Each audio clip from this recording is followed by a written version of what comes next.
Mindset. Mindset. Mindset. Sis. Hi, can you hear me? Wow. You got some serious colors going on. The background, the rap, what's going on? Colors make me happy, Curtis. Go on. Colors make me very happy. Well, you look happy. It's good to see you, man. Say again? Likewise. Can you hear me okay? I've got a very interesting setup at the moment. I've lost my tripod, so if everyone could see the setup right now, it would be so hilarious. I've literally got a footrest, I've got a cushion, I've got a suitcase, and I've got, you know, the handle of the suitcase, I've got my phone shoved through there so I don't have to hold it. Madness. People need to know that those of us who go live, they don't know what's behind the camera. Sometimes it's a madness, right? Oh, well, I got that today. I got that going on today. I don't know how I lost this thing, but it's gone. Don't know where it is. Listen, it's okay, because what you've done is just working. We're looking at the Caribbean. Is it Caribbean or Africa? I don't know which one behind you. This is some Kente print right now.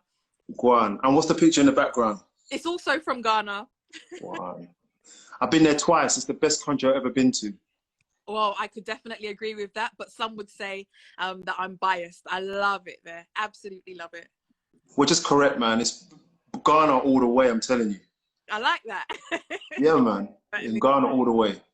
I'm very upset though, because I was supposed to be in Ghana in May for my birthday, but the pandemic said otherwise. So yeah. I'm angry for you. I'm angry for you, but thank you for taking the time out. I know you are that busy. Naomi, it's been a long time. Oh, the memory, I just remember, I was talking to Juanita about it today or yesterday, just saying that we were supposed to have done this a long time ago. Oh, yeah? And I think one of the things that kind of held us back, which is something that you're going to talk about tonight, what has held us back, but also you were doing your master's. Yes, yeah. You finished that last year, right? I did, yeah. And you were doing your master's and I was a year behind you doing my degree. Oh yeah, And we were trying to, you know, like the aeroplane, it's like, it hasn't taken off. It's on the runway, it's going along, but it hasn't taken off. Yeah, and you know, it's funny when you talk about that analogy of an airliner and the runway. You've got to go at full throttle for that bird to come off the ground and get into. At some point, you've got to go full throttle. There is that saying about slow and steady wins the race, and I believe that is true in certain circumstances.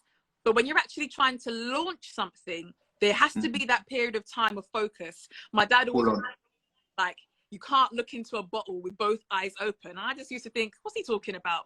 But as I got older, I started to understand that in order for me to peer into the bottom of a bottle, I've got to close one eye. And so, you know, you've got to focus in order to be able to get to where you're going, and at some point go full throttle. So I completely understand why we couldn't get it together then, but hey, look, now we're in a different phase of life. Congratulations to you. You finished. Well done.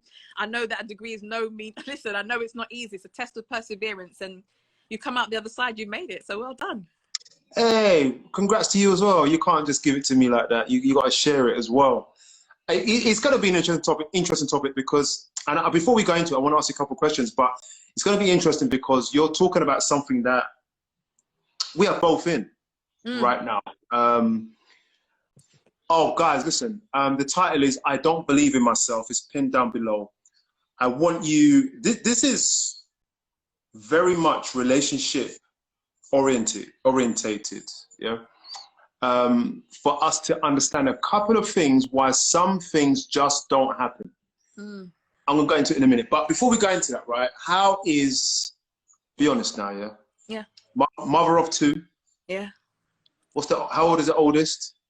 She is 7. She's going to be 8 tomorrow. So at the moment, I've got a bit of a busy house. Got their cousins. Okay. So every time you hear me looking, it's because I'm hearing a bang. Yeah. No problem. No problem. So you got two young children, and you've done your masters, and you've set up a business. How then is quarantine life? you know what? I've done a number of interviews over this season, and I always get asked that question. And I'm always very careful with how I answer it. And I'm going to give you the same start of the answer like I give everyone else. I recognize that this is not a good time. You know, this pandemic has destroyed livelihoods. Industries have been shut down literally overnight. Families have been stung by the pain of death. It's not a good time. However, I am of the opinion that for every crisis, I can't remember who said it, but in every crisis that there is the seed of an equal or greater benefit, or that in every crisis there is opportunity. And I remember the financial crash of 2007, 2008. At that time, I was selling mortgages, perfect timing. And I remember saying then, I remember seeing that there were some people who in the midst of the financial crash, in the midst of the recession, were in a position to come out on top. Some people won. Some people's lives were devastated. Some people lost their homes. Some people, you know, it was a bad time, but some people won. And I did not put myself in a position to win in that season. So when I saw that this pandemic or this new crisis came around of 2019, 2020, I promised myself that if God allows me to come out of this the other side and I'm still breathing, and I want to be one of those people who come out as winners this time. I want to be one of those people who are able to look for that silver lining and be able to ride that wave and make something happen. And so, you know, the pandemic made me very, what's the word? It brought to my consciousness my own mortality in such a really, really strong and vivid way. You know, I know people who are hospitalized. My best friend almost lost her life. As a result of this thing, I know people who sadly passed away. It was a bit close to home, and that it made me think, you know what, sooner or later, I'm going to become a memory. I'm going to be reduced to just a memory. And the fact that one day I am going to die, whether it be as a result of this pandemic or whether it be something else at some point, sooner or later, I will become a memory. And I recognize that there was so much inside of me that I hadn't birthed because of a stupid reason. And it was fear. It was imposter syndrome. It was a whole load of mess. And it simply wasn't a good enough excuse. And I promised myself that I don't want to get to the evening of my life and find that I'm disappointed or dissatisfied. I want to get everything out of me. Then I also had to acknowledge is that I don't actually know when the evening of my life truly is going to be. Therefore, I've got to act now. And as a result of that mindset shift, this lockdown has been phenomenal for me. I was terrified at first because I thought, oh my gosh, I'm going to be locked down in a house with two crazy children, a 6-year-old and a 7-year-old. It's the kids, mate. It's the kids, right? It's the kids. I thought, how am I going to cope? No school. I'm not a teacher. I'm not patient. I thought it was going to be terrible. But thankfully, we're all still alive. No one's killed each other yet. We're getting on fine. A few fights and squabbles between the kids, but that's normal. But you know what? It's been a great year. And I can safely say, and I'm not being insensitive to anyone who suffered loss in this time. Of course, you know, I know what the sting of death feels like. I know how it feels to lose a loved one. So I'm not trying to belittle anyone's pain. But I am. Sorry. Juanita said you're killing us already. We haven't even started yet. This is like a warm-up question, you know. And you're going in. Well, let me keep it short and sweet. It's all right. No, you're there. Lockdown has been incredible for me. I've done and achieved so much more than I ever dreamt possible. Yeah. And it was the direct result of this mindset shift. So yeah. No. Don't think you're off topic. You're on topic. Okay. But what I want to do is I want to contextualize now what we're dealing with today. And I want to take us back to something I mentioned earlier on. And then this topic has everything to do, guys, with relationships, marriage, single, divorced, dating, and if there's anything else, I don't know what it is. In between. Like, I'm not sure what I am at the moment. Yeah. I'm going to go back. I remember, because, you know, I'm into natural health. Yeah. That's where my heart is. And we were having conversations. I think you was always one step ahead of me. Oh, yeah. I think you were one step ahead of me, because you were one step. And I understand this what you're talking to, people who are, Naomi and I are kind of entrepreneurially minded, meaning we're trying to operate somewhat outside of the system. Yes. Or outside of the classic system. And so, you know, guys, listen, this has everything to do with relationships, but we're gonna bring you in and help you to understand something here, right? I'm talking to Naomi on the bus on the way to uni, and we are talking about how we're gonna get our businesses off the ground. And Naomi was always a step ahead of me, because she would have gotten to the stage of people paying for her service. And I was always I did courses, but it wasn't quite the same, because I'm trying to do it as sitting in my home, talking to people through Zoom. And Naomi was already there-ish, I guess, right? And this was what I think a couple of years ago now. We've been talking quite a lot. Yeah. And this is the thing, guys. I'm looking at Naomi. Naomi's like, as far as I'm concerned, she's at the top of the mountain, right? And I'm clawing at her heels. And Naomi's looking down with the head wrap, laughing at me. Come on, bro. Come on, bro. Wasn't quite like that. But that was the picture in my mind to say, look, this is someone to look up to in this respect. And Naomi, the question is that true? Listen, that's why I laugh so hard when you're talking about the top of the mountain. If it's the top of the mountain, then my goodness, there's some levels that I don't even know about yet. Here's the thing. Everyone's perspective is their perspective. And so your truth is your truth, and it's relative to your perspective. But for, you know, it made me laugh genuinely when you said that, because for me, I've always felt like up until this year, I've always felt dissatisfied. I've always felt like I'm not quite getting it together. I'm not quite making it. I've got this vision. I've got a massive vision that sometimes really terrifies me. And I wonder, how am I going to do it? And then I will take a bold step, and then I will go backwards and like, nah, it's too big. It's too scary. I can't do it. So I don't feel like I've ever been at the top of the mountain. And sometimes I feel like I'm taking steps backwards. So if the mountain top is that way, I feel many times like I'm going that way with great speed.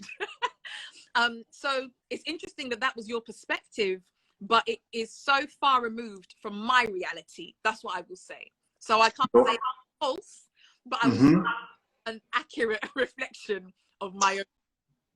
So here we go. What was really going on for you, and how did you make it? And guys, I'm saying it again, this has so much to do with relationships. Hear us carefully. Naomi and I have spoken so much about this, and we're going to go somewhere deep. Naomi, what was going on for you in reality? In you trying to, now hold on, let's take it back. Single mother, right? Single mother, single black woman, single black mother, now has to change the way she thinks. Can you take us to that point? How far back can you go? Boy, it's going to be a case of how long have we got? I think it's worth contextualizing it by maybe helping people understand why I would have this sort of mentality that kept me trapped. As you know, I've been pastor's daughter all my life. Say it again, cut out, say it again. I've been pastor's daughter all my life. And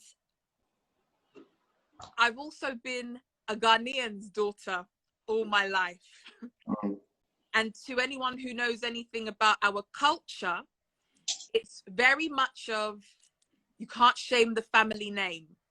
It's being so mindful of what other people think of you, other people's perception of you. That was only compounded by being raised as the pastor's daughter and then by the head teacher's daughter. Oh, wow. Yeah, yeah. I had it from all angles. Mm. And so as a result, I've grown up with people always feeling that they have license to make some sort of comment or give their opinion on what I'm doing, why I'm doing it. And so as a child, in order for you to leave me alone, Curtis, I would be who you needed me to be. I would put on that mask and be who you needed me to be. You're going deep now. You're going deep.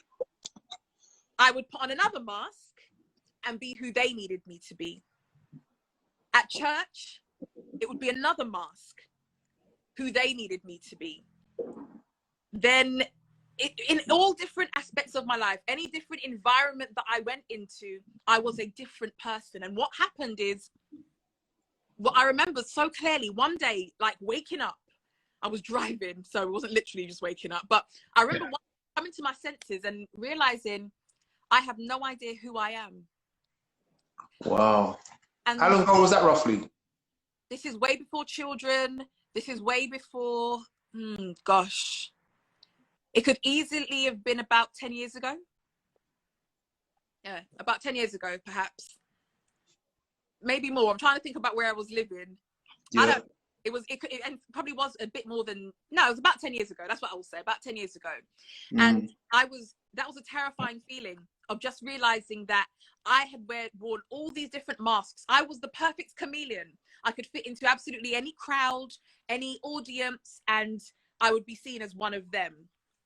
But that was just so that people would leave me alone and that people wouldn't have anything to say. And it was during that process that I had to start to unpack this idea of who I was and craft or recraft my identity.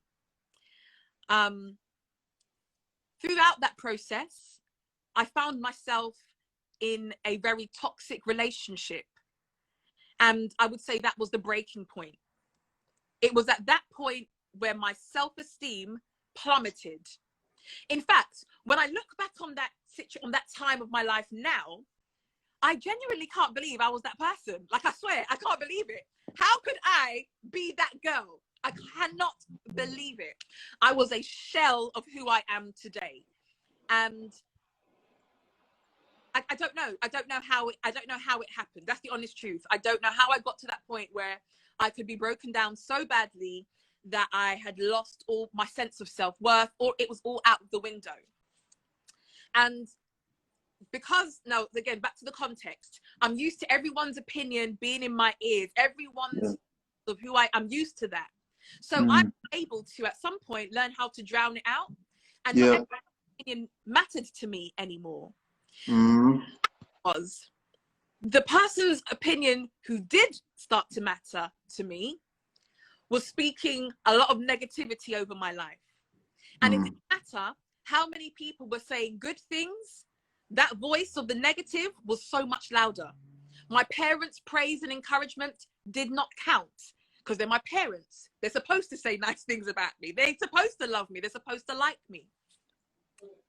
And I then started to internalize these ideas that were being projected onto me.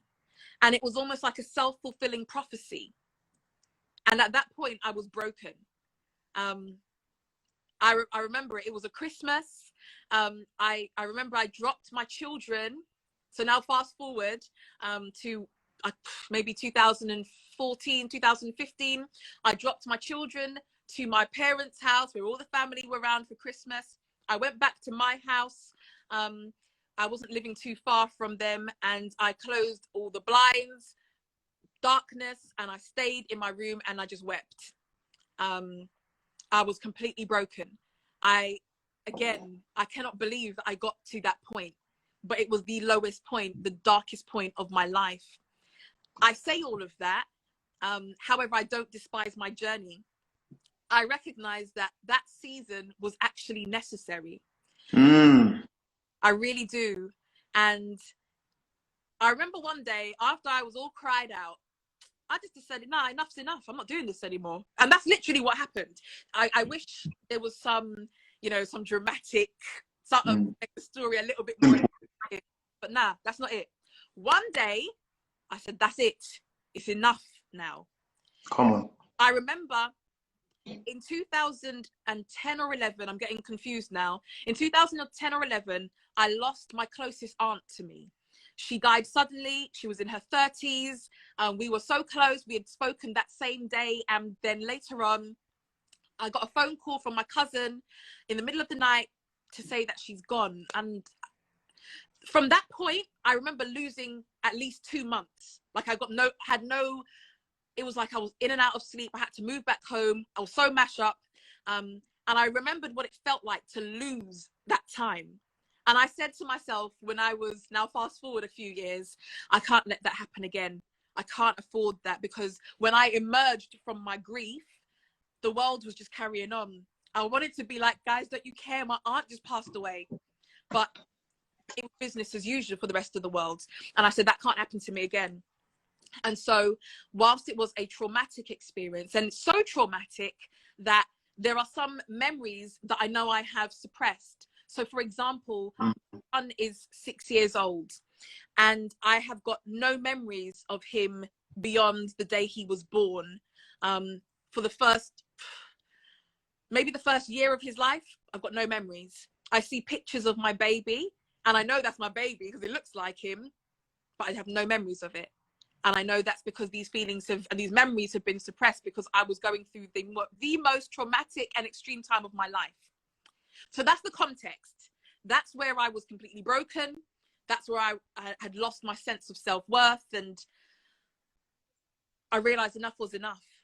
And I came across I decided that, you know, I had to build myself up again. I'm broken, like I'm so damaged. I need to build myself up and heal so that I don't start bleeding on other people, because I see that hurt people. And I don't want to be that girl either. So I began a journey of personal development and I read a book, can't remember what book now, but I came across and this quote, anyone who's ever worked with me before, anyone who's ever heard me present before would 100% have heard me say this. And I'm going to say it again anyway. It's watch your thoughts, for they become your words. Watch your words, for they become your actions. Watch your actions, for they become your habits. Watch your habits, for they become your character. And watch your character, for it becomes your destiny. And in my state of desperation, I decided that I was going to apply some childlike faith and put that to the test and take it literally. I decided that by transforming or changing my thinking process, changing the way I thought about myself, I would have the power to transform my entire life. And I can say hand on heart that that's where the journey began. And that's where it all changed. And that's how I went on the road to rebuilding me. And I say I don't despise my journey because you see, all of it, no matter how painful elements were, it's contributed to the woman who I am today. And I quite like me. I'm not perfect, but I quite like me. I think I'm all right. And yeah, it's given me some valuable lessons. And I remember praying and asking God to repurpose my pain. All that I've gone through, like it's crazy. There are certain things that I've experienced that I have not told a soul. But I realized it was necessary. And I see now, however many years on, how I've been able to use all of those experiences and the lessons from there to be able to help other people along their journey. So it's been worth it. So that's the point. Everything changed. I'm giving you answers, Curtis. Sorry. Say that again. I'm giving you some long-winded answers. I'm sorry. No. We needed the context. We needed that context. But I'm gonna keep you on track for the questions I have for you. And guys, if you have any questions, just ask. You need this, okay? So therefore, in changing your mindset, I picked up on what you were doing on social media 2-3 years ago. Actually, it was 3 years ago. And although we kind of know each other through over the last, it's about nearly 16, 17 years now, we never knew each other very well. But I picked up on you in social media, and I made contact with you. And that's when I come to that point of saying, I looked and you were further up the mountain than I was. And through our discussions, you enlightened me to tell me what you were really going through. Yeah. In trying to build, to manifest your beliefs on what you need to accomplish in your life. Why would you have said, because sometimes I feel like I'm going backwards, or were you sometimes taking steps backwards in your accomplishments? So to the world, we look at you and say, yeah, Naomi's on it. But in reality, what would you say? Nah, not at all. In reality, what I would say is that I was bound by fear. I was a prisoner of my own mind. I was more concerned with what you, maybe, Curtis, would think of me for daring to try this thing. Hold on. Instagram wasn't a big thing back then, right? Facebook was the thing, still is, I guess, in some ways. I'm looking at you on Facebook, and you're telling me what? I'm saying that even something on Facebook, I would be scared, literally, and I'm just being so transparent here. I would be scared to show up as the person who I was trying to be, because I'd be afraid of, what's Juanita going to think if I post this? What's Curtis going to think if I say that this is what I'm doing? You know what I mean? Like, what are they going to say if I dare to try this? I was so caught up with what other people might think of me that I would hold myself back. So that's why I say I was sometimes going backwards. I was going in reverse, because I would allow, and again, this is not even based in fact. This is how crazy it is. Yeah, I'm calling it out. It's crazy. It's madness. Come on. It wasn't fact. Curtis, we never ever had a conversation where you told me, Naomi, who do you think you are? But in my head, Curtis is thinking, who does that girl think she is? She can't do that. And not even just Curtis, everyone is thinking that. Yeah. So I wouldn't show up. I wouldn't dare to step out and do what I wanted to do because of what you might think, of what I thought you might think. And that's what kept me stuck. You consider yourself stuck even though you were running a business online? I was, because I wasn't. Here's the thing. And I remember I've had these moments a number of times in my life. I think it must have been maybe my 24th or my 23rd birthday or something like that. Yeah, it was around that. So it must have been about 10 years ago or so. And I had finished my degree. I had these other certifications. I was, like this certified mortgage consultant. I had done all these things. And I remember one year waking up on my birthday and feeling depressed in my early 20s. I wanted to cry. I was so sad. And when people were to ask what's wrong, what was wrong was that I said I haven't achieved anything. I haven't done anything. I'm wasting my life. And then they would be like, well, no, you've done this, you've done that, you've got this certificate, you've got that achievement. But it wasn't what I wanted to do. That wasn't my vision. Yes, again, I come from a household, my parents are both academics, my dad's a doctor in his field, my mum's, so education, that was not a discussion. You were going to university. So I had to do these things. Like, it wasn't like, wow, you've done it. No, there was no choice in the matter. I didn't want to. I tried to rebel, but they weren't having it. But the fact that I hadn't done what I really wanted to do, and I was terrified of attempting to do what I wanted to do, made me feel like I had done nothing, even though on paper there were accomplishments. So that's why I say, no matter what you saw from me on social media, I always felt stuck. I felt that there were levels that I needed to reach to that I couldn't, and no one was holding me back but my own self, and it was all in my head. And it was me thinking of what you thought. I was a prisoner of my own mind.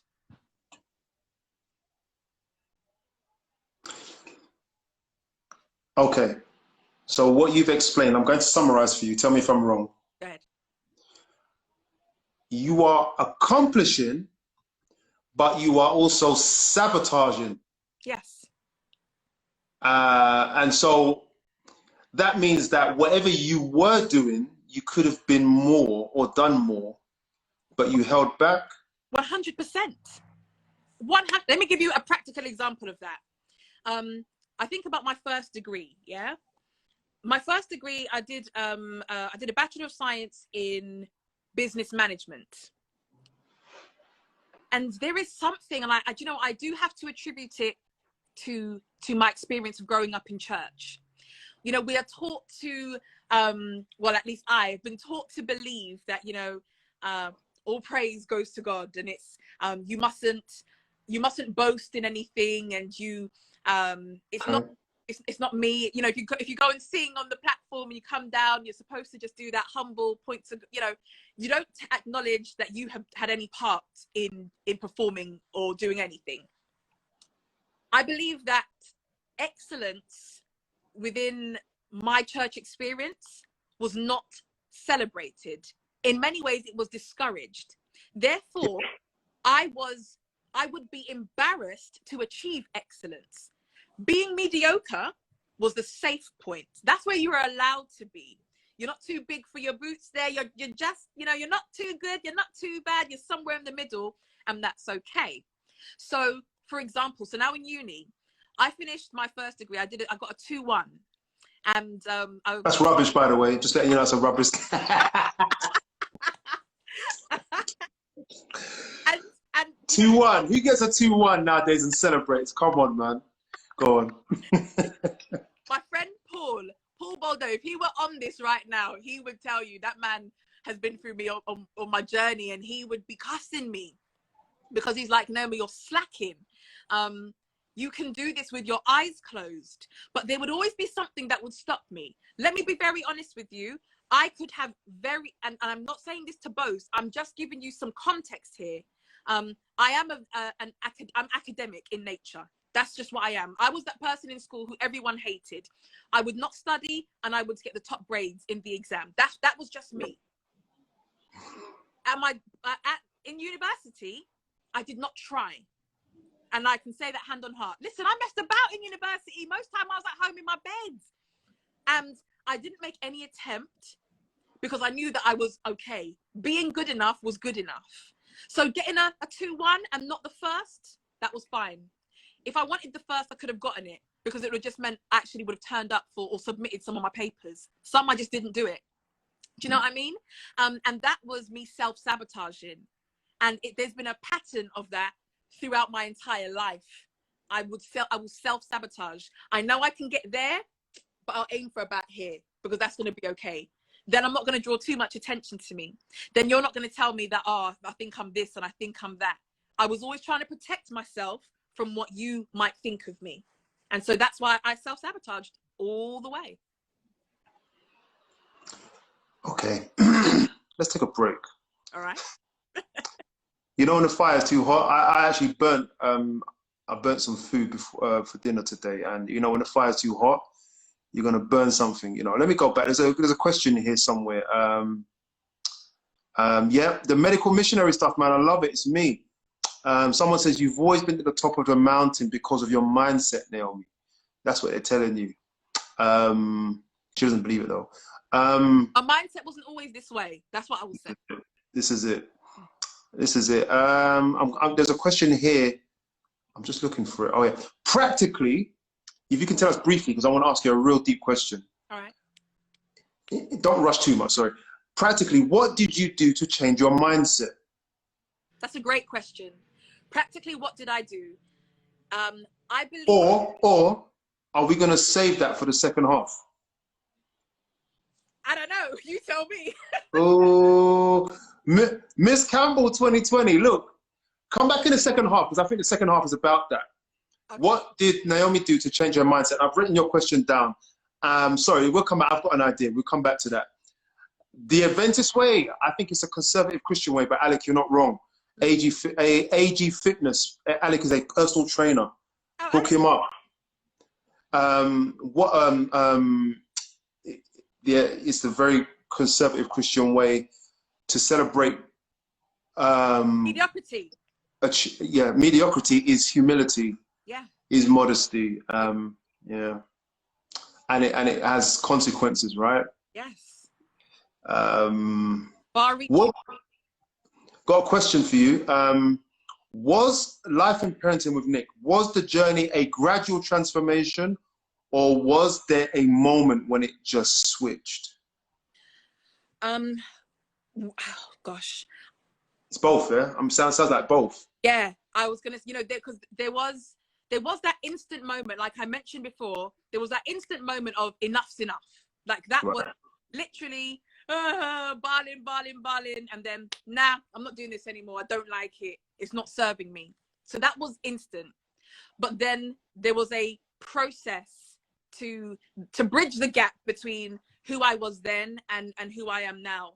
And I think it's a lifelong journey. I'm still on that journey. And I'm sure we're going to get to this. I didn't even know there was a second half like that, but I'm sure we'll get to it in the second half. But there are still moments where I struggle with these feelings and these beliefs. I describe myself as high functioning.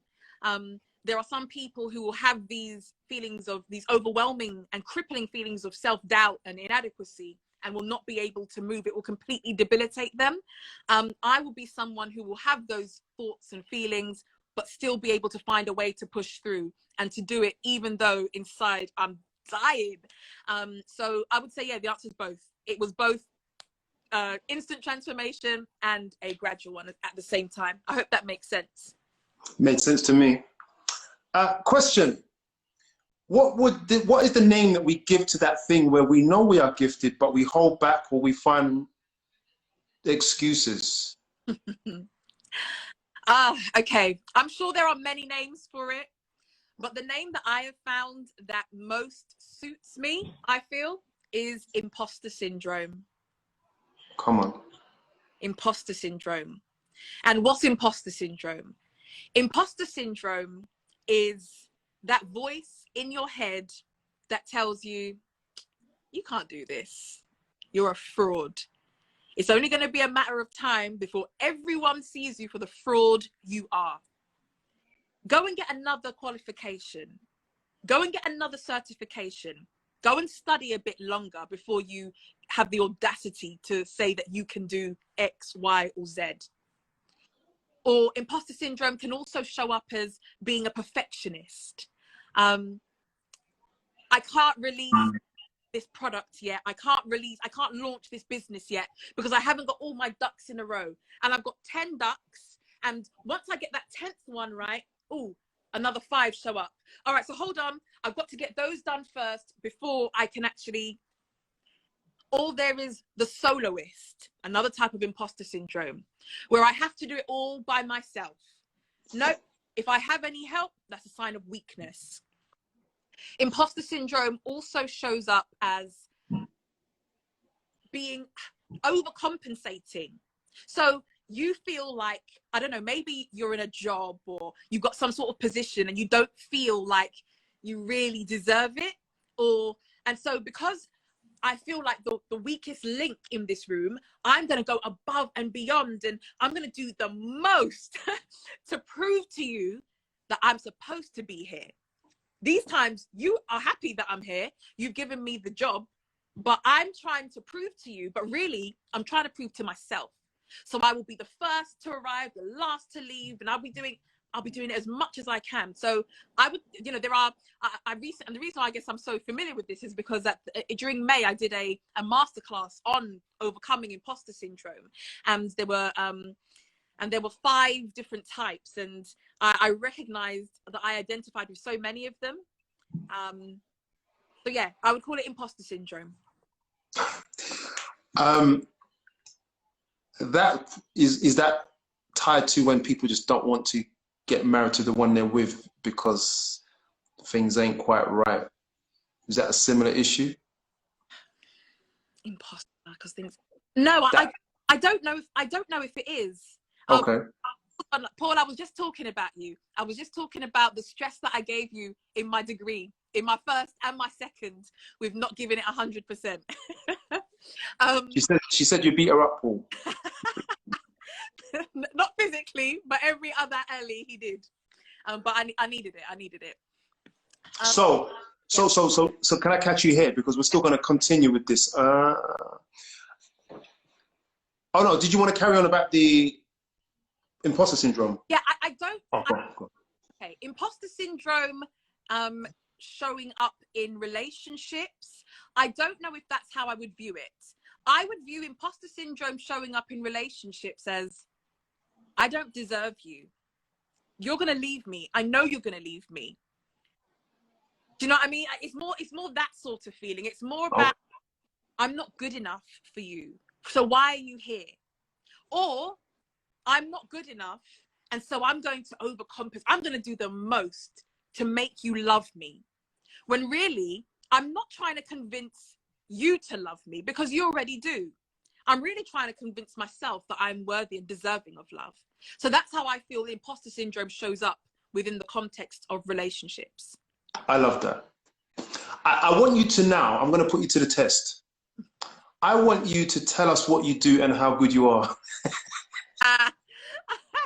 It's a lot easier now. Cassie saying, or sabotage. Absolutely. Facts. That's entirely true. You know, if I don't believe that I am deserving of love, of respect, it's incredible to see the ways that I will self-sabotage, and I will end up ruining otherwise good relationships. But it's because of what I believe. That internal narrative that's running, or the belief system that is running internally, will determine how I do what I do and when I do whatever it is. Okay, so you're putting me to the test. So thank you for that, Cassie. That was a really good point. You asked me, what do I do? So yeah, what does Naomi do? What is Naomi doing, and what was she doing last night when I called her, but she didn't answer the phone? That sounds so bad, Curtis. Come on. When Curtis rang me yesterday and I didn't answer the phone, I was on a one-to-one coaching call. So I am a transformational coach. I'm a consultant, a speaker, trainer, and author. I work with aspiring entrepreneurs and small business owners and professionals, helping them to level up, master their mindset, get unstuck, be more, have more, and achieve more. I'm really passionate about the development of leaders, the upskilling of managers and training teams, with all that to, I guess, improve and enhance organizational performance. So yeah, that's what I do. I do a lot of stuff. And you know what, Curtis, let me tell you, I've only recently developed the courage to be able to say that out loud and not be like, okay, I don't know. Oh, transformational coach. Sorry, I've been really doing terrible with these comments. But yeah, it's okay. Take your time. Miss Campbell 2020 transformational coach. So there was a time where I would be so embarrassed to actually say it out loud, because what I would be thinking, and normally if I were to do this, I'd be hiding the comments. I don't even want to see what people are saying, because I'd be expecting that I would have Miss Campbell 2020 saying, who does she think she is? Or a Meta saying, yeah, right. Or Juanita saying, yeah, no way, she can't do it. Do you know what I mean? But it's only now, in recent months, I've given myself permission to just show up as me. So yeah, that's what I do. Boom. Okay, I'm just taking the time, because I'm like, how do we bear with me, let me just look at my script, because unlike you, there's only yourself and another that I very rarely, I'm just listening.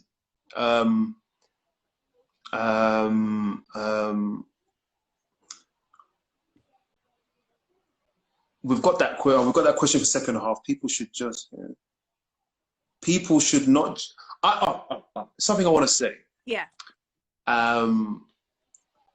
For those of you listening, listen carefully. This is something for you to transpose into your relationships and into your lives. It's as simple as that. But what I want, and I'm sure I guess I speak for Naomi, Sorry, I'm just hearing like elephants upstairs. I don't like. We, I'm bust through the we ceiling. can't hear them. We can't hear them.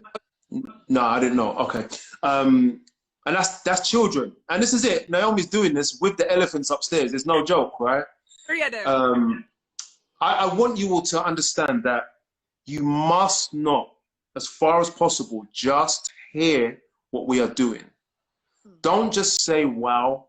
Don't just give us a round of applause.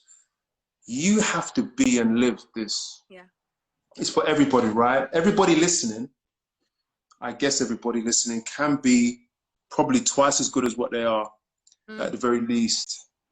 Naomi is talking about where she's coming from, and everybody is coming from. Everyone is coming from. And if we're coming from, then we're going to. We've got somewhere to go. We've got somewhere else to be. And we're a lot more development. I don't want people to just hear this and just be grateful. Please live the little that you know. You know something? It's like I was teaching my kids, man. We was having devotion some time way back. And I was saying to them, guys, do not get caught up in trying to be everything you've read. Just live what you learn, the little that you learn, day by day, and try and master at least one thing. Don't be overwhelmed with lots and lots and lots, man. Let's do this. What's the time?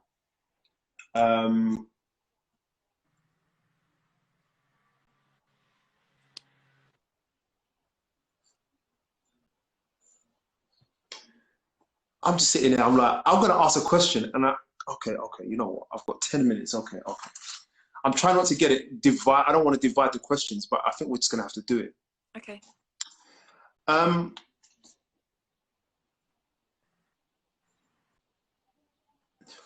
When you coach people, what are you seeing all too often?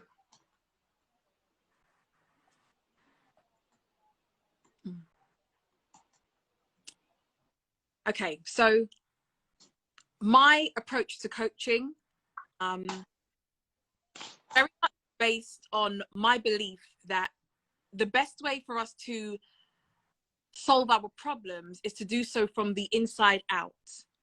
Oftentimes, people will come to me either for they want to start a business, or they need a new marketing strategy, or their pricing strategy is off, or they need to revisit their business model because things are not working. They come to me when they're stuck. And what I find is that they are more interested in healing the symptoms than they are in addressing the root cause of the problem. And so what I do, you know, I'm both a coach and a consultant. So I decide to give a blended approach to solving problems. And so what we first start to do is work from the inside. So you come to me about your marketing strategy. I want to talk to you about what you believe about yourself. Talk to me about why your business isn't working. And my job as the coach is then to probe and to go deeper and to ask questions to identify what your limiting beliefs are, because I believe that they must be there. There is something inside first that we must address before looking on the outside. Yeah. And sorry, my kids have just walked in the room. It's all right. And so, sorry, these that are throwing me. All right, so okay, so we go from the inside. So I'm looking for your limiting beliefs. I'm wondering what sorts of narratives are running internally that are causing you to take actions or to not take actions that are either hindering your progress or tripping you up. Once we are able to identify what's going on internally, we then shut the door, please. Shut the door. So, this is real. Listen, I'm the yeah, man. Come on. So then once we've done that, we then move to the outside, to, you know, whatever it may be. However, what comes up time and time again is about people's level of belief.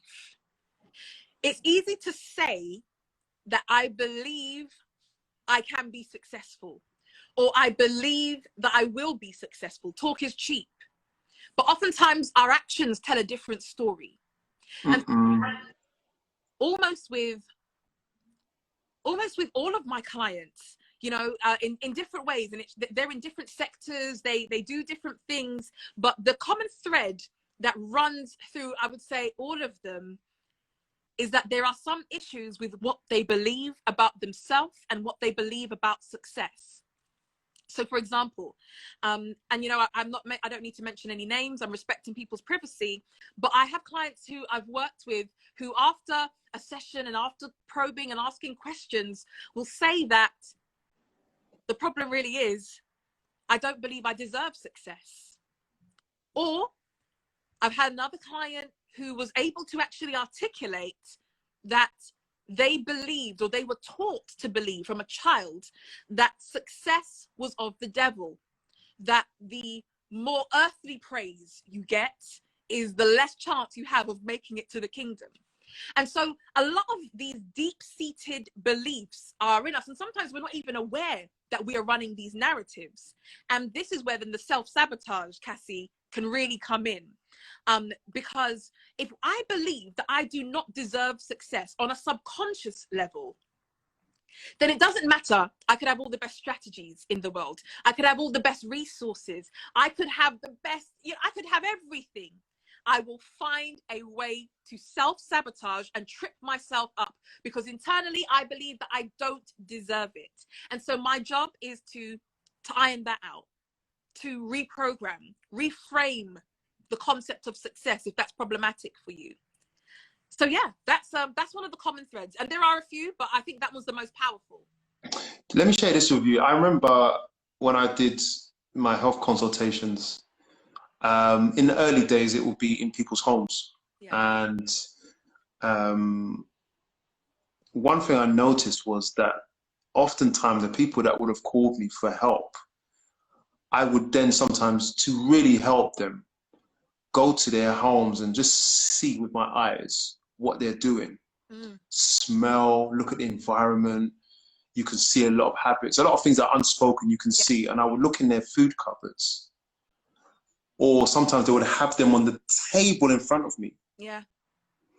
All the health supplements that they have bought to cure the ailments that they've been fighting with for years is actually on their kitchen table or in their cupboards. And but back then, we're talking 2008. We're talking about 12 years ago. And that was my introduction to psychology, right there. Thinking, but you've got it in your hand. What's the hurdle? Yeah. And I guess there was some. Oh, what's the time? Let me see. There was some element of, I want you, Naomi, to give me something easier to do to get to where I want to be. Yeah. But I'm like, but you got it in your hands. But they don't want that. They want something else. They want something to make it go down easier. And for me, that was the beginning of saying, hold on, health isn't about popping pills. About this. Absolutely. Absolutely. Curtis, I believe that the battle for success, joy, happiness, peace, good health, whatever, is fought and won or lost up here. This is the battleground. You've got to get it right up here first. Otherwise, it's just going to be a mess. It does, and that's why I say it doesn't matter. You could have everything in your hand. You could be given everything on a plate. But if up here is messed up, you will find a way to get rid of that plate. You will find a way to self-sabotage. And it's only going to be a matter of time. Okay, look. I'm just going to read a comment and then I'm going to tell everyone what we're going to look at.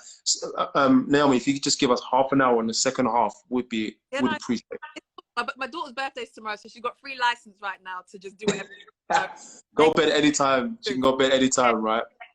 Okay. Someone says, man, this is true. This is real life. Yes. And someone says, this is so valuable. And I say, this is free. This is free at the moment. She's killing when he had to come in and sit down and check. Okay, yes, we've heard that too. Rich people won't make it to heaven, so I have always been scared of being rich.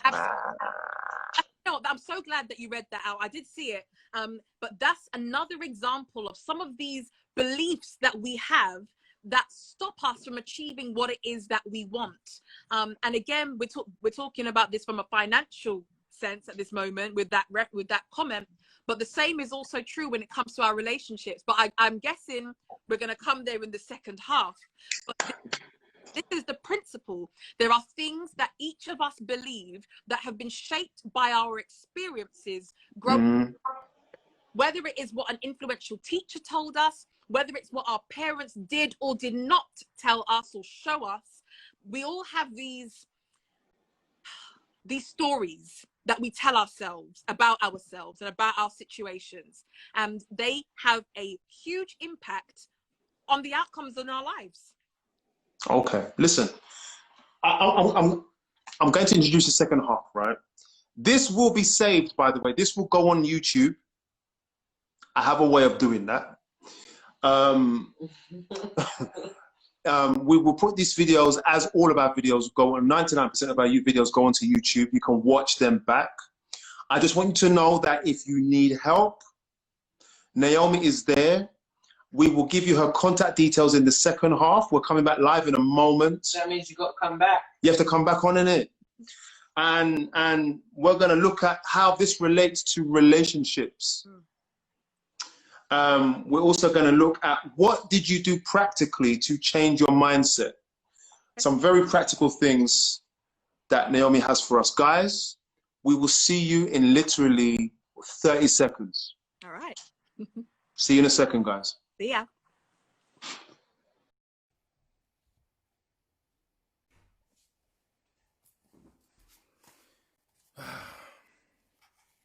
I did not expect.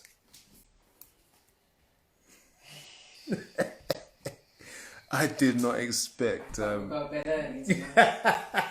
I wanted to go to bed early. You have to watch this to the end. Raquel, what are you saying? Oh, man. No early bed for me. No, man. Nicole, what's good? We just put your video up, Nicole, on YouTube, just letting you know. Share it as well. Check that one out, guys. That is a really good video. So Nicole S Music there, she has an amazing video of her husband on YouTube about. I should have relayed. I want to relay, but it's about transparency.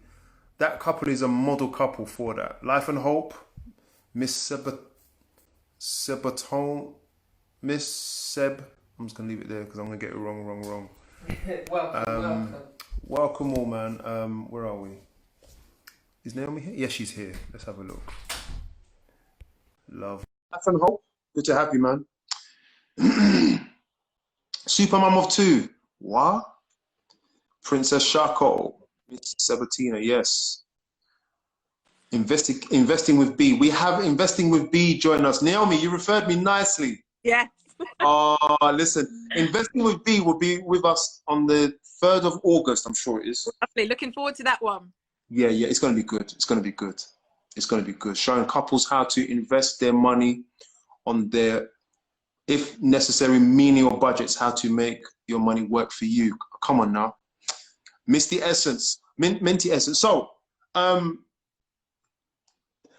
let's talk about that. Oh, did we finish talking about the mindset of how the thing is right in your hands and why your skills are in your hand, people, and they're not manifesting anything? What is the blockage? Is there anything else that comes to mind when you consult with people as to why people are blocked from accomplishing? You know, there's excuses and there's reasons. Yes. There's a difference. There's a difference. It's all right. Sorry, my. No, listen. If you know what we have to do to get this life going, listen, you're not alone. And I want people to see. Keep going. Keep talking, Naomi. If you've got to do what you've got to do. I want people to see a mum of two turn it around. I want you to see this is it. Listen, the girl always knocked down the lights. I got these lights on because my lighting in here is not good. And I see the lights coming towards me. So I literally have to reach out to catch it. Oh, listen.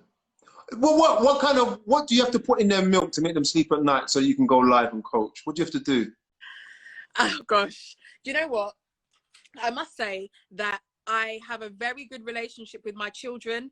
I've been blessed with some intelligent children as well. And I always try to frame everything that I do in a way that they can understand and recognize that it's for them. They are my biggest why. And they understand that when they give mummy space to do what mummy has to do, that means that we can do the things that we need to do. That means I can buy them what they need to have over their head. It means that we can go on holiday. So they understand the context. And so typically I'll only get disturbed, so to say, if there's a fight, or just like now my daughter's looking for something. So, but yep. They don't really give me trouble. I've definitely been blessed in that regard. Well done, man. Thank you.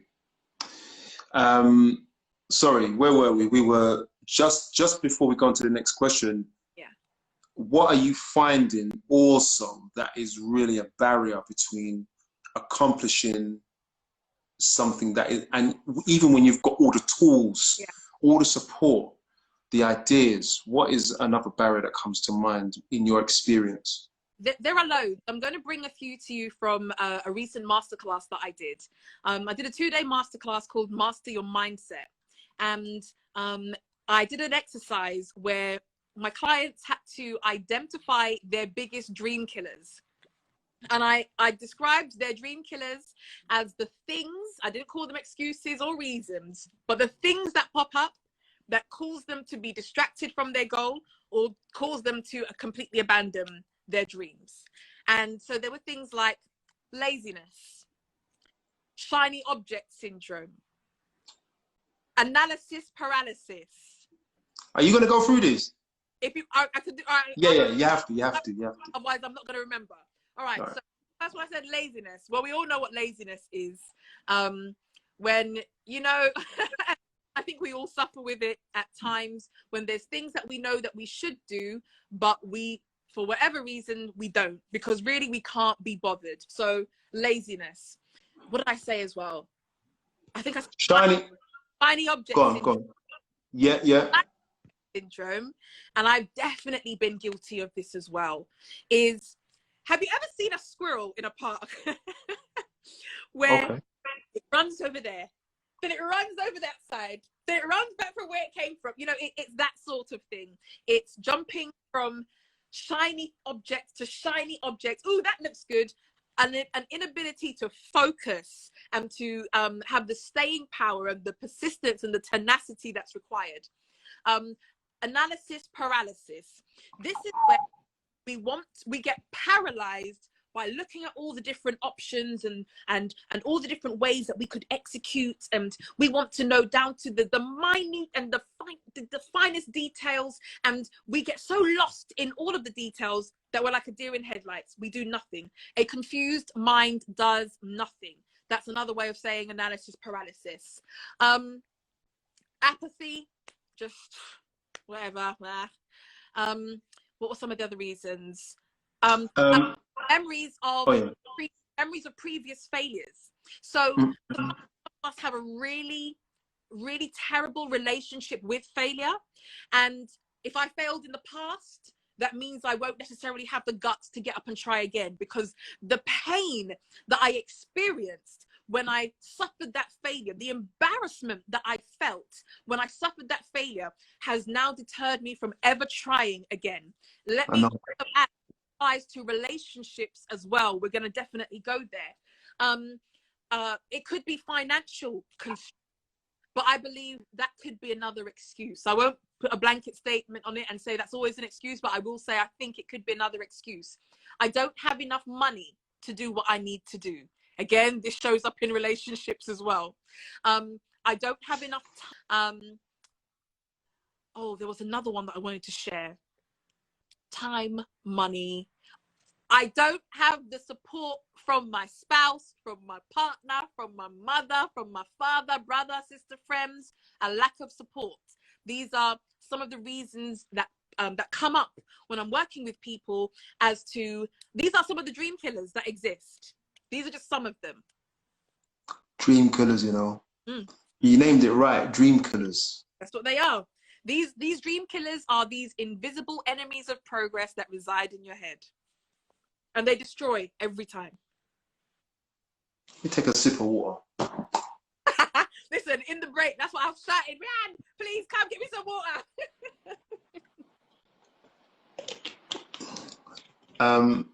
You said, what do dream killers do? They are invisible what? These dream killers are invisible enemies of progress that reside in your head. The only reason why I can speak on this with so much authority is because I've lived it. In many ways, I'm talking to and about myself. And so if this doesn't fully apply to you, that's okay. But I'm talking about my lived experience and also the experience of those that I coach and that I work with.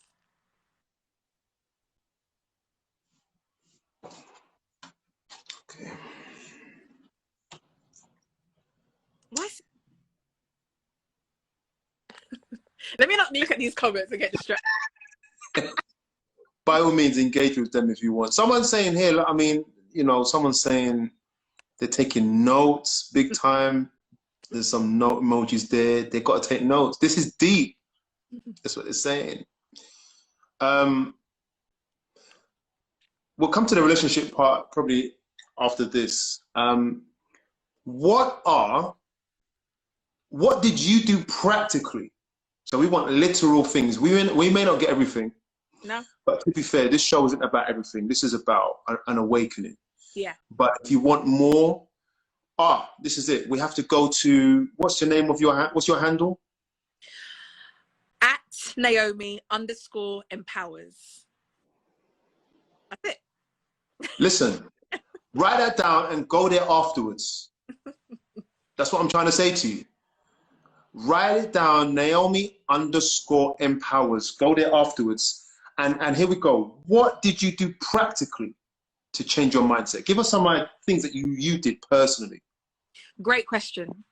Okay, so I believe that when it comes to transforming your mind, you have to guard and be intentional of the avenues to your mind. So what are those avenues? What are the paths? Oh, thanks, Juanita. There's no way I could have done that with this. I would have messed the whole thing up. I've not touched anything because next thing I know, you're not going to be seeing the fireplace and all sorts of stuff. Come on. Guard the avenues to your mind. What are you watching? What are you listening to? And also, what are you repeating? What are the thoughts that become the dominant thoughts that you are dwelling on? So let me give you some examples. I made a decision, and you know, and I would encourage everyone to do this as well. This is something that you don't have to have a single penny to be able to do. Yeah. You need to conduct an audit of what you are taking in, because things that you take in have an impact to alter your internal state. Nothing good comes from a negative state. Let me say that again. Nothing good comes from a negative or a bad state. In order for you to be able to get good results, you need to have a good environment. Does it have to be entirely good? No, of course. Someone said they can't hear anything. Can you hear me? I hope you can hear me, Curtis. I can hear you. Oh, okay, phew. Charlene, we can hear what you're saying. Come on, Charlene. Let me give you some examples of that. I believe that the mind is like fertile soil. The seeds of thought that are planted there, if you dwell on them for long enough, if they're given the right conditions, they will take root and they will begin to grow. So you will not plant the seed of an apple and expect to reap oranges. That wouldn't make any sense, right? It would be crazy to imagine that that happens. Although, let me just say this right now, actually.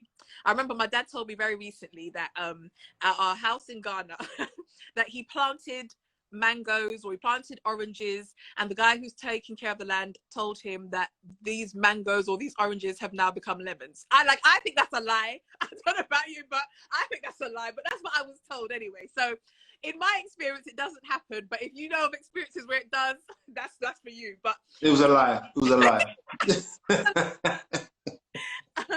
So if I am planting seeds of self-doubt, seeds of inadequacy, seeds of fear, how on earth can I expect to reap anything but more self-doubt, inadequacy, and fear? Do me a favor. Get more specific. So when we're talking about input, Yes. what we put in, Yes. give me a live example. Don't worry about being judged by what people, All right. you know. No, there's none of that right now. So, Yeah. for example, so this is what I mean. So conduct an audit of the quality of people that you have around you, or conduct an audit of the content that you engage with, maybe on social media. What sort of videos are you watching? Are you finding your time drawn to profiles that make you feel less than? Are you drawn to whether it be video content, whether it be music that stirs up negative emotions in you? Also, the things that you actually hear, the things that you say about yourself. Here's another thing. I tell my clients, never say anything about yourself that you wouldn't want to come true, even in jest. I'm a Christian. I believe the Bible when it says that the power of death and life lies in the tongue, right? And so I make a habit of, and anyone knows me, I always use this hashtag speak life, of speaking life over yourself, speaking life over your children. How do we literally do that?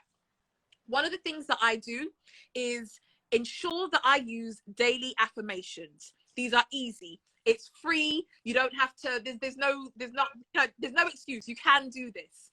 And I encourage my clients to do this on a daily basis. I put together a morning routine for them that consists of, that consists of daily affirmations in the morning, gratitude and thanksgiving, and visualization. Daily affirmations. So let me give you some examples of some of my affirmations. And let me say, for those of you who also have children, please, you know what? Get your children into the habit of using affirmations. We're living in a time where our children, and I don't want to over spiritualize things too much, but our children, I believe, are under attack. Yeah. I believe that time is wrapping up and things are getting crazy, and our children are exposed to so much nonsense. Like, I can't believe some of the things that I hear from my kids, and I think, gosh, you're 6 and 7. I didn't know about these concepts until so much later.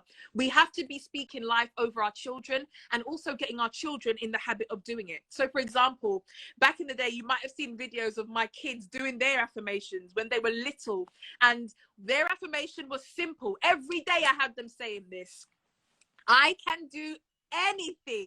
I was born to win. You guys, if you haven't seen it, I'm going to tag you in one of those videos so you can see, like, this was something that we practiced. So now I just have to say to my children, when something's difficult, maybe they're doing homework and it becomes a bit challenging, and they want to say, I can't. No, I can't is banned in this house. You're not allowed to say that. That's a bad word. That's as bad as saying shut up in this house. You're not allowed to say it. And instead, when something's difficult, I will say, no, Aaron, no, Rianne, I can do, then they smile. I can do anything. I was born to win. So that's for the babies. That's theirs. Some of the affirmations that I will use, and I will do these every day, sometimes multiple times per day, especially on days when I'm feeling like those negative thoughts or feelings are coming in. Like I said to you, this is something that I still battle with. I'm not coming to you as someone who's got the victory over this and now, yeah, I don't think a negative thought. No, absolutely not. So I will I'm happy, healthy, and well. I'm a child of the Most High. I can do anything. I have the power to achieve everything I set out to do today. I am the head and not the tail. I am above and not beneath. I am a leader, not a, I could go on and on. In fact, I have this list that I put together of I want to say maybe 50 affirmations that I was giving away for free at the beginning of the year for people who just wanted to use these as a starting point. I tell my clients all the time that the things that you want in your life, start saying them and affirming them on a day-to-day basis as though you already have them. So don't say, I am going to be successful. No, say, I am successful. Don't say, Yeah. no, say, I am. Do you understand what I'm saying? There's a difference. I believe that the words I am are two of the most powerful words in the English dictionary. Why? Because anything that you put after them, I believe, begins to shape your reality. Is this a one overnight fix? Absolutely not. I've got clients, and I wish I could, I don't have permission to give you some specific examples. And maybe they would say they don't mind, but I'll err on the side of caution.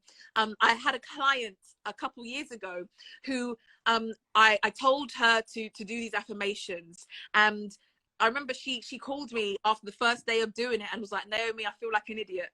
I'm lying to myself. I said, listen, I want you to give me 14 days. 14 days. If you hate it still after that, we'll drop it out. We'll do something else. I said, for 14 days, I want you to look into your mirror. I want you to tell yourself with all the feeling and just try to convince that person you see in the mirror that you are great. I want you to tell yourself, I am amazing. I am fearfully and wonderfully made. I am destined for success. I am able to achieve everything that I set whatever it is, convince yourself. So I said, just give me some childlike faith for 14 days. And the first few days, I would get her to text and check in with me. Hate it, I feel like a fool, I'm lying to myself. But eventually, she loved it.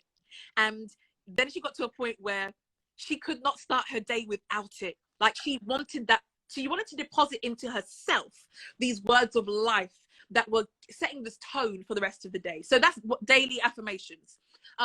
Gratitude and thanksgiving. I think I shared this on my social media just the other day, that gratitude and thanksgiving, in my opinion, are the keys that unlock the doors to abundance. Here's the thing. What do you mean? What do you mean? That sounds like something spiritual now. I'm gonna talk about it. I'm gonna make it very good as well. Okay. Yeah. What was the last car you decided to get? The what? The last car that I have. Yeah, like the last time you thought, I'm going to get a new car, what car did you want? Or what car did you go for in the end? A Ford. Mm-hmm. S-Max. It was brilliant. All right. I am almost 100% certain that at the moment you decided this is the vehicle that I want, I can almost bet that you started seeing them everywhere. Yep. Now, here's the fact. These cars were always there. But you see, when you're focused on them, it begins to expand. You begin to see it more and more. It begins to show up more and more. You're manipulating my mind now, Naomi. You're playing with me now. What? Give me one. Yeah, it's all right. She's playing with my mind, people. You see how she made me see what I didn't even... How did she know what was in it? How did she know? She's massaging this. She's... All right. Carry on. Carry on. So, when you decide that you are going to get a car, or you start to see them everywhere, these cars were always already on the road. It's just that you weren't focused on them, so they didn't show up for you like that. So when we start to focus on our problems and we start that's right. So we got that principle down. When I start to focus on my problems, when I start to spend most of my time complaining about what I don't have and the things that are going wrong, what happens? It expands. I start to see more of the things that are going wrong. I start to see more of the problems. I start to see more of the negative things in my life. the beautiful thing about this is that the opposite is also true.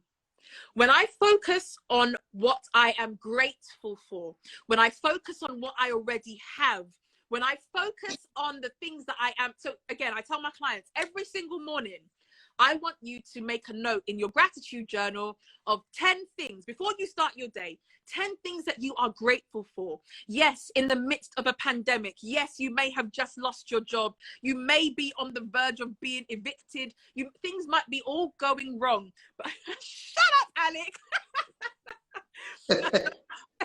But I told you, stop reading, just talk. I need to stop.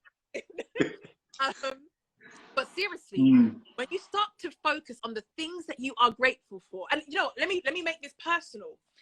I'm not a morning person, Curtis. You see, if I am woken up in the morning, oh gosh, that sets the tone for the day. So when I'm woken up, I start my day cussing. Go away, leave me alone.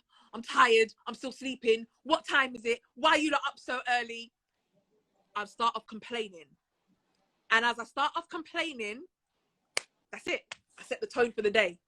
I find more things to complain about. Now, when I finally get out of bed, I'm vexed now. You lot have messed up the sitting room. What's the matter with you lot? Now I'm walking and I'm marching through, I'm vexed now. And now they want breakfast. All you lot do is eat. You know, But they're hungry.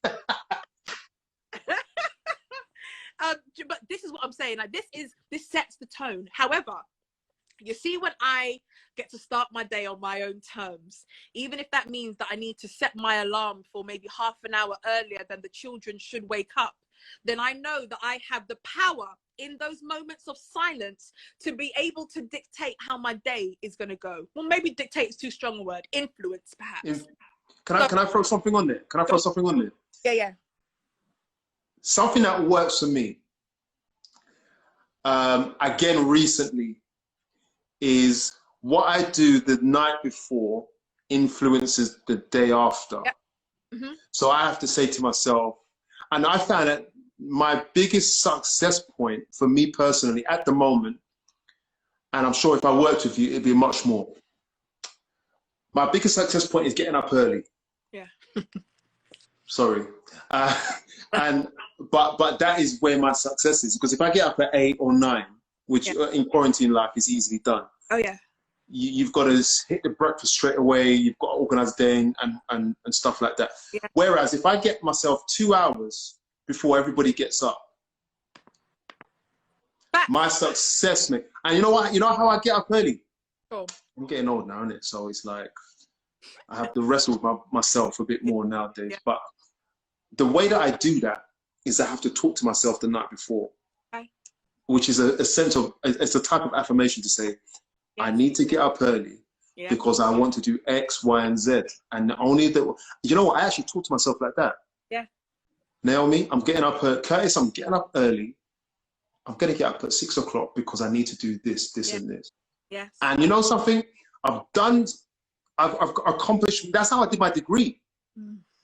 That's how I did my degree. And let me tell you, right? I woke up, did the thing, and then when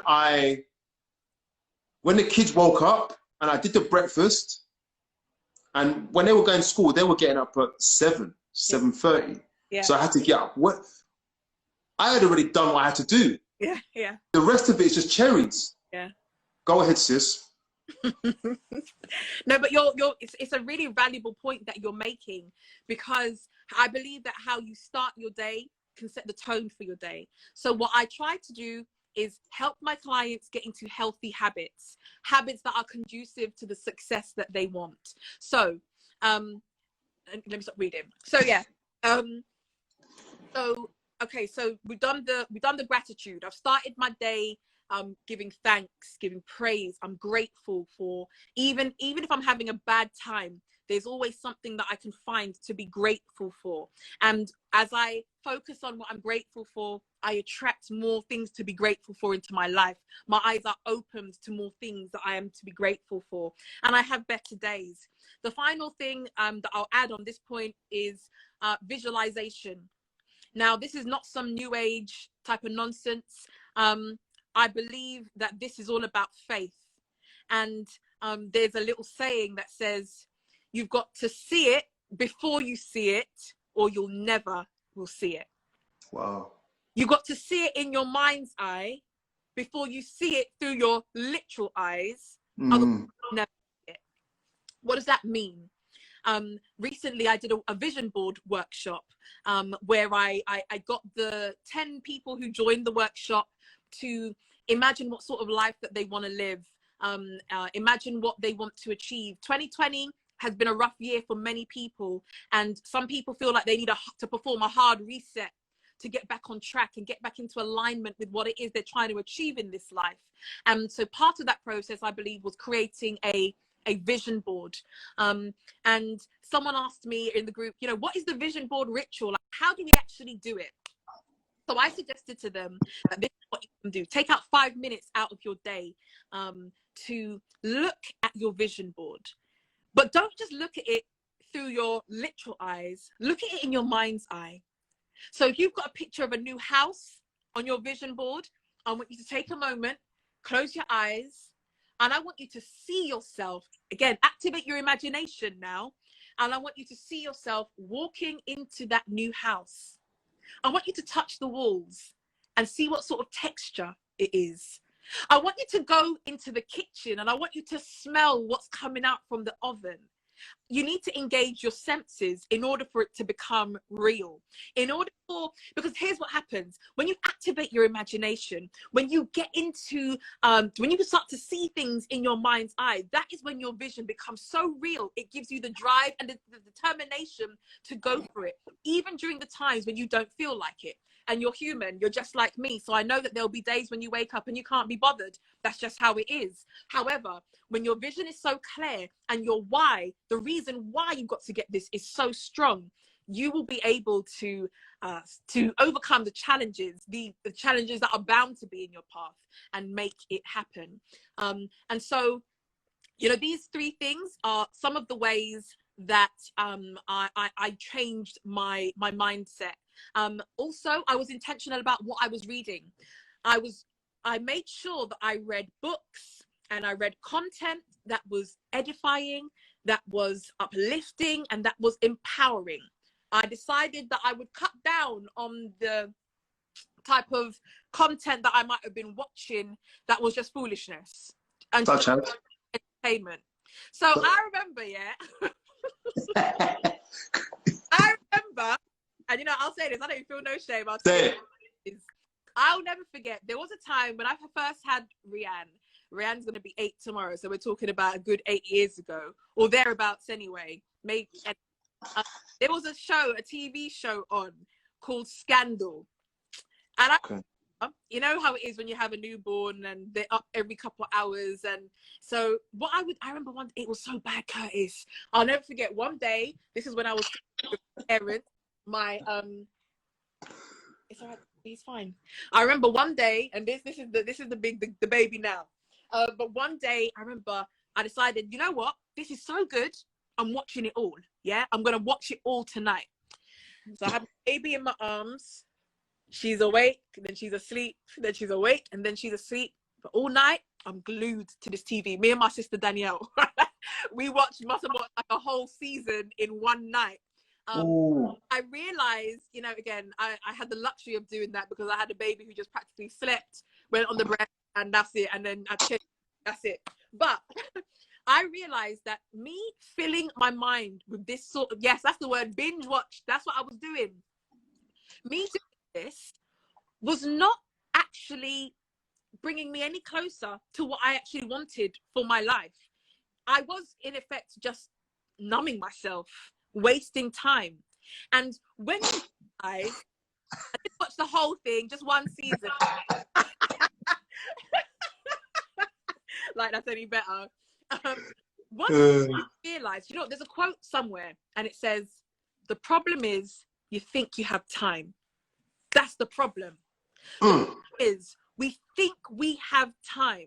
And so what we do then is we spend our time in a frivolous manner, and we allow our brains to be flooded with things that do not serve us. What's that text in the Bible? Whatsoever things are true, Good, order. true, pure. Think on these things. Like, all of these principles are biblical principles. It's all mapped out for us what we should be doing. The power of death and life lies in the tongue. These are not my Bible. The Bible is telling you to be careful what you say. Remember that song that we used to sing, oh, be careful little, do you know what I mean? What you say? Yeah, I was about to, then I thought, hold on, no, Naomi, you're not singing on here. Yes, would have been good. So here again, so we have to be mindful about what we're thinking on, what are we reading. So I would be reading books that were edifying. I would be starting to watch video content on YouTube or whatever that was edifying, that was uplifting, that was building me up. And over a period of time, my mind began to transform. I think Juanita put the text earlier on about being transformed by the renewing of your mind. By beholding, you become changed. Like, these are not my words that I've made up. These are all things the Bible, and it tells, like, we've got the blueprint. We have right there in black and white, and in some cases red, what we have to do. But too often we don't do it. And too often we will pay for someone else to put their spin on it and give us the knowledge that we already have. It's crazy. I love that. These are some of the practical things that I did to transform my mind. But then ultimately, it's about forming habits. Negative thinking is nothing more than a habit. Again and again for a period of years. And so, no, I'm not singing. And so in order to reverse it, we can't just take something out of our life. It's like a vacuum. We must replace it with something else. And so if I've been used to binge watching junk, then, and I decide, all right, I'm just going to stop, I need to replace it with something else. Not that I don't have time to binge anything now, but it's about creating those good habits that are conducive to the success we want to achieve. I'll shut up now. Take a sip. That's what I need. I've got a final question for you. Yeah. What has this got? What can this have to do with relationships? All right. This is the meat of the discussion now.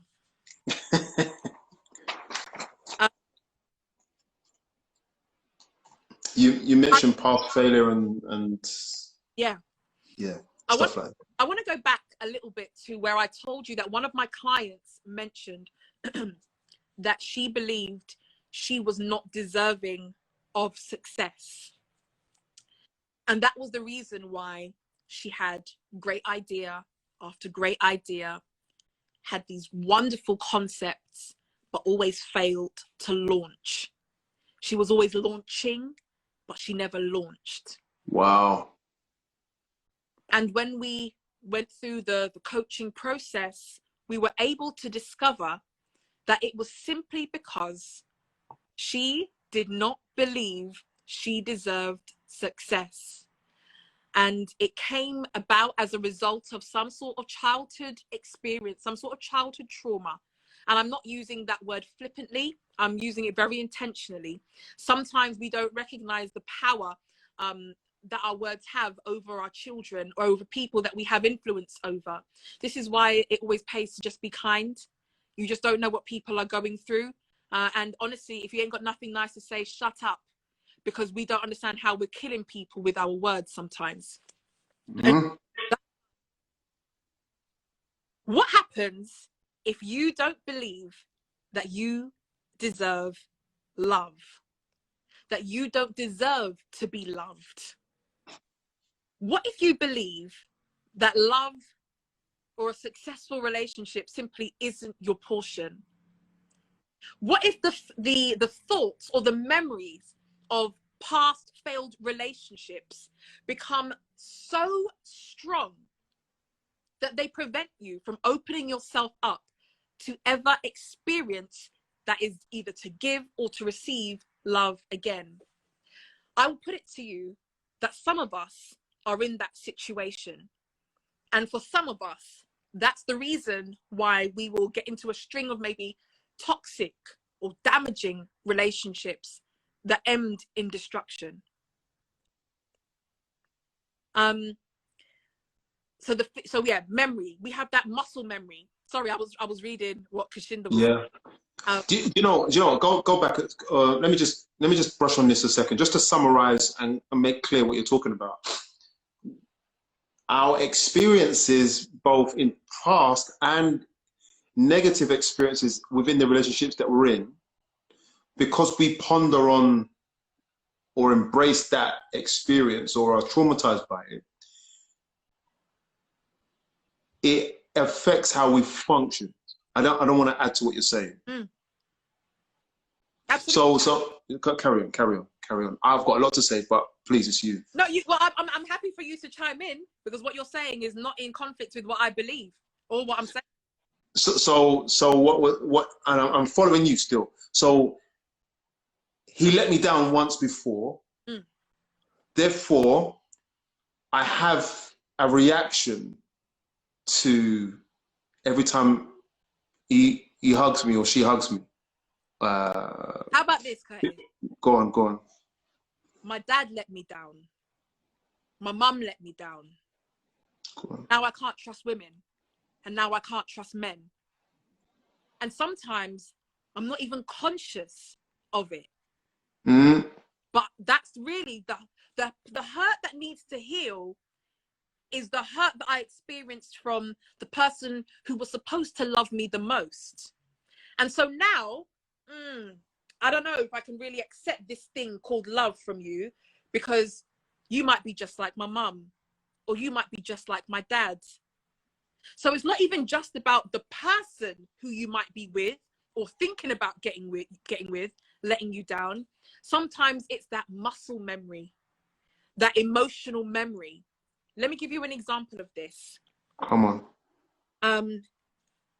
I was working with a client who had a very blasé attitude to relationships. You can't hurt her.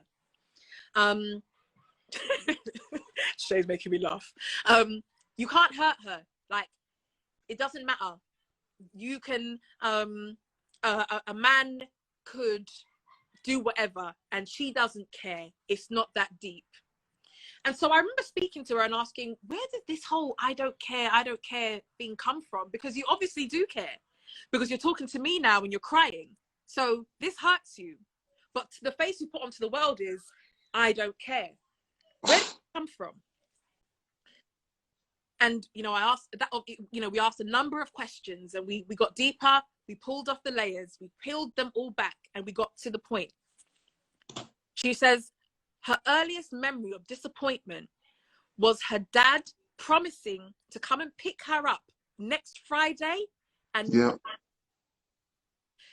in order to protect that little girl, she decided from a young age that she doesn't care. Even though deep down she did care, she suppressed those feelings and put on this hard, cold exterior. And here's the thing, it's then started to show up in other aspects of her life. So when she would get fired from a job, or when she wouldn't get the grade she wanted, she goes to her natural defense. I don't care.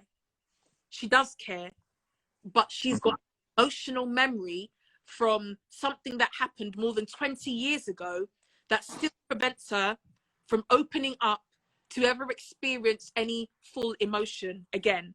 Or she does actually experience it, but she hides it. She won't let you see that she's hurting. And that's the reason why. So when we're talking about our beliefs and how they impact our relationships, this is another example. So if my dad let me down again and again and again, subconsciously, I can't trust men, because the man who I was supposed to trust first, he let me down. So who are you? It's inevitable that you're going to come and do the same thing to me. But I've got my... You're not going to do that to me. No one's going to do that to me again. So that's just one of the examples as to how sometimes what we go through impacts us. I'll give you another personal example. One of the darkest times of my life, the person who I loved the most told me that I was not special, told me that I would never find someone who would love me the way he did. I realize now that I was settling for far less than I deserved. However, because his voice mattered the most, I began to internalize that. So now, if you, the person who I adore, is telling me that I'm not special, you, the person who I can't live without, is telling me that I will never find, I will never find someone to love me the way that you do, I've now accepted that as truth. Yeah. And I now start to live that out. So then what happens? I stay far longer than I should. Because he shaped your thinking. Absolutely.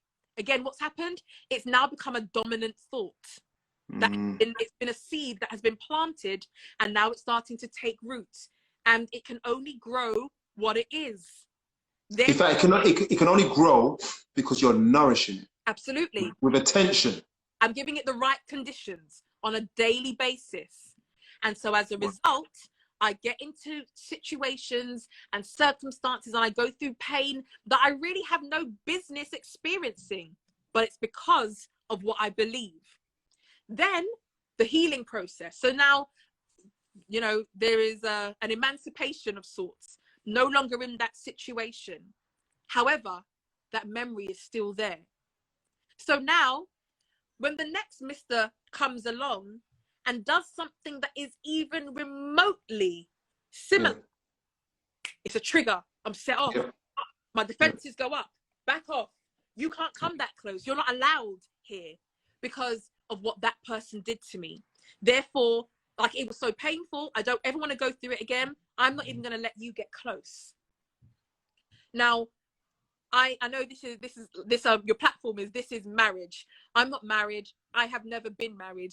I was engaged to be married, but it didn't happen. And again, I don't despise my journey. However, what I will say is I've seen this in my, I've got a number of friends who are in marriages, and some of them do confide in me, and we have these conversations. The same thing starts to happen and plays out in the marriage experience as well. So for example, and I think I hinted at it earlier on, if I do not believe that I deserve you, and if I, in my head, have, you are just too good for me, and that's because of how I feel about myself, then... How's that going to play out? Tell me about how that plays out specifically. There are a number of ways it can play out. Here's one of the ways. If you, as the partner, are not, I don't want to say understanding, because that's too weak, maybe intuitive enough. If you can't read, if you don't have the emotional intelligence, that's what I would say. If you lack the emotional intelligence to see what's really going on here, you may start to believe that you're better than me. You may start to believe, actually, you're right. You don't deserve me. And then how does that play out? I start treating you like crap. I start treating you as though you're my servant and not my wife. I start in the way that this is also where maybe controlling behavior starts to come in. Because if I'm presenting myself as, as subservient, as very weak, and as very, oh gosh, please, don't leave me, please don't leave me, please don't leave me, that is going to repel you. That's one way that it could play out. Yeah. And of course, I'm painting some very general. Of course, that's okay. Here's another way that it could play out. I don't deserve you. You could then have the patience and have that emotional intelligence to understand that you need to love me through this process, and recognize that you're dealing with a person who is in desperate need of healing. And then I say, make good on your commitment that you made at the altar however many years ago, and stick with me through that process. Of course, I'm saying that that's easy. The way I'm saying it is easy. I know in reality, it's not always like that. Again, I haven't been married, but when my ex-partner and I were engaged, we did live together. And So there was that sort of dynamic in the home that I was able to experience firsthand. So a lot of what I'm saying is not just it's not theory. I'm talking again lived experience, but my lived experience and the lived experience of those who trust me with their stories.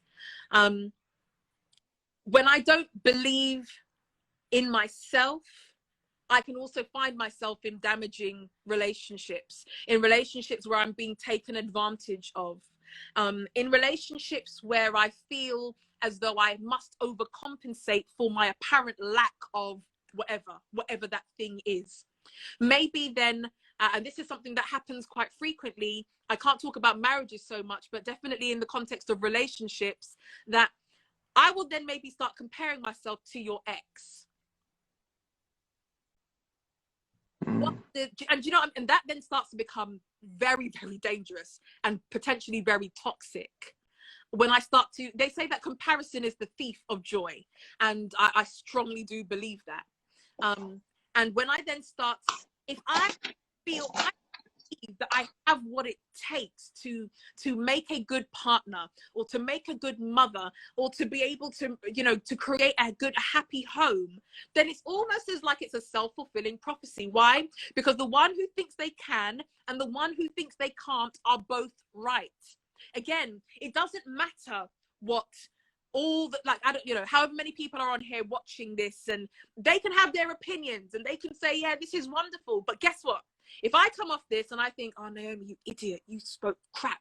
Sorry for my language. You know, if you spoke absolute rubbish, then let me tell you, Curtis, it doesn't matter what you tell me. You could tell me, oh, it was good, but if you see, if what I think is in contrast to that, that's what I'm going to go with. That is it. That's the truth. Most is how you see yourself. So it doesn't matter if your partner is pouring into you and is singing your praises. It doesn't matter. If you cannot accept that and internalize it and believe it for yourself, again, just like in the other context, self-sabotage is inevitable, and it is only a matter of time. And so I would say to anyone who may find themselves in that situation where they recognize that they have become their own worst enemy, the first thing and the most important thing I can tell you is to get help, because this thing will destroy not just your relationship, it will destroy your career prospects, it will destroy your business, your aspiration. It will have an impact on every aspect of your life. It will have a negative impact on your health, be it emotional, be it mental, be it physical. It can destroy everything, because again, it all begins and ends up here. If I can't conquer this, then it doesn't matter what is out here. This is where the battle is fought and won or lost. I hope that answers your question. Yeah, sort of.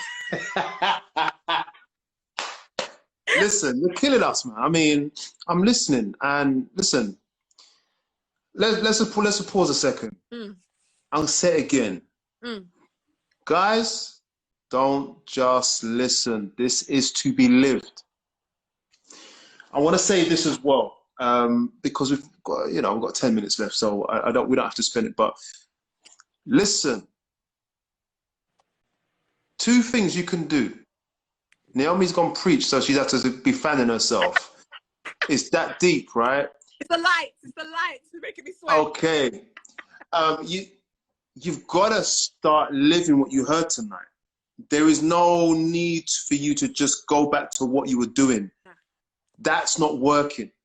It's not working, and it's like you're planning to say, I am the classic saying to my son, you fail to plan, then you plan to fail. There's nothing else left for us.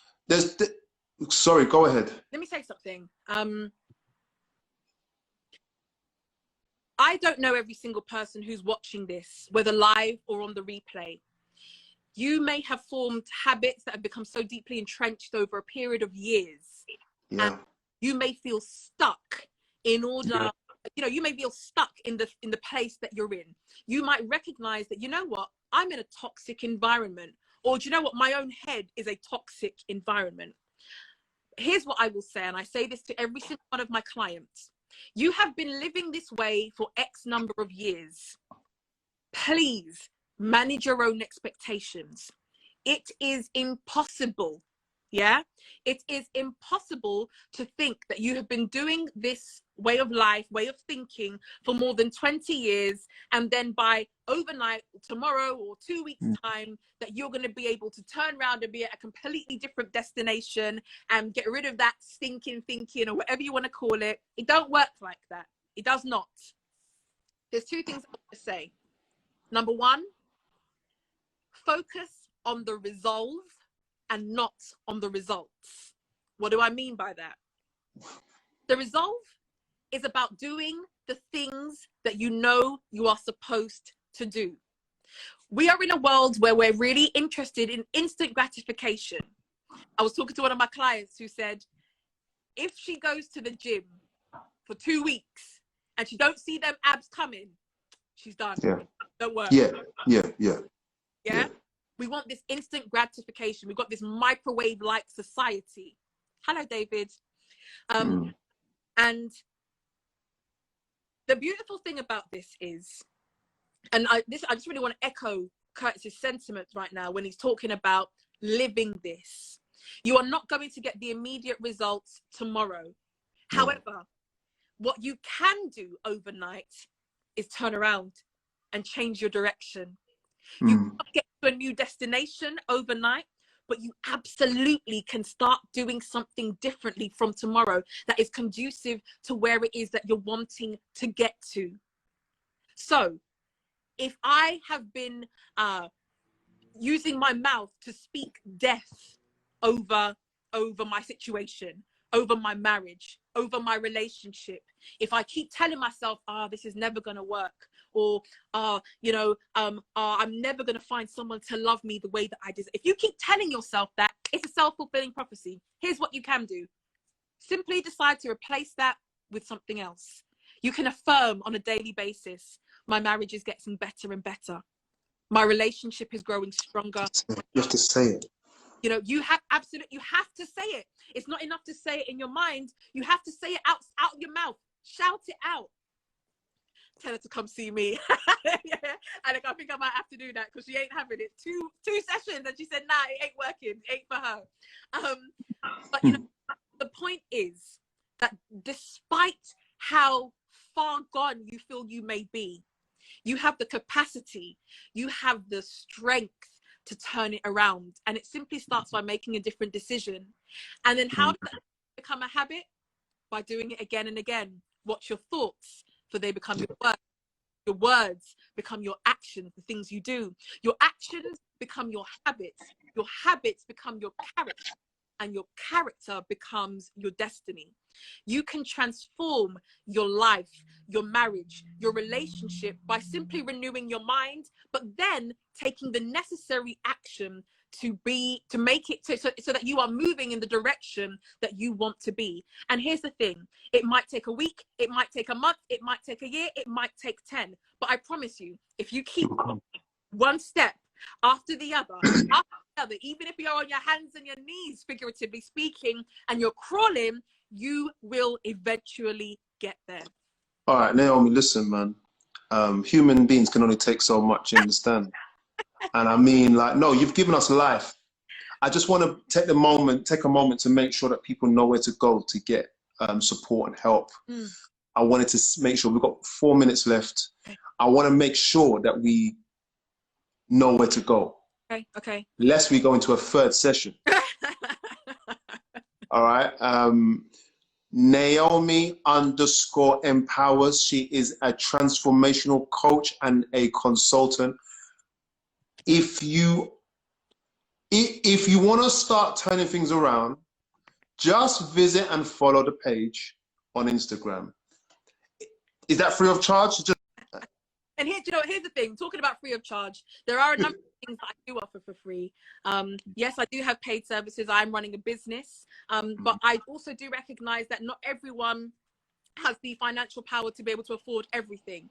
But I want to, guys, is it all right if I share with them something that most people will be able to afford? You got 1 minute just before it cuts out. Go ahead. Here, Success, the Inside Job it's got a lot of the principles that I shared today, encapsulated in this short little bite-sized book for people who are wanting to get out of their own way, redefine success, and actually make it happen. You can go onto Amazon. It's available on Kindle and paperback. I wrote this during lockdown. It was an interesting journey, but you know, we got there in the end, and it's something. It's, I guess, my gift to you. So you can go and get that on Amazon. It's available now. And if you can't afford the coaching packages that I have, Naomi Empowers, we're dropping out that, I'll say.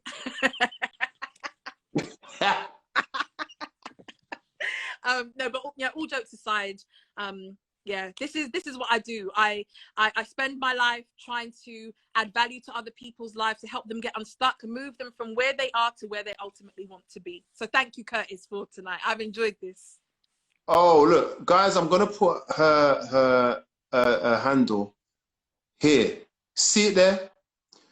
Just go there and follow. And Naomi, we would love to have you back on a second round sometime, man. Yeah, anytime. I'm down with that. I really, it's like a shot of adrenaline, shot of cocaine in the system. Coffee, cocaine, a lot. Red Bull, the works. You've really helped. And people are asking if they can, how much is, no, we don't discuss rates on this channel. Talk to Naomi, make contact with her page. Please do that. And so let's support each other in this process. She can support you for you to support someone else. That's how it works, you know.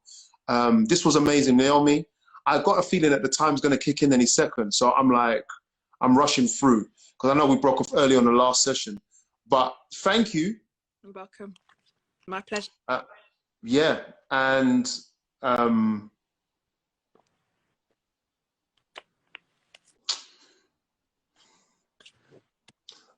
I pray to God that you can help a lot more people. Yeah.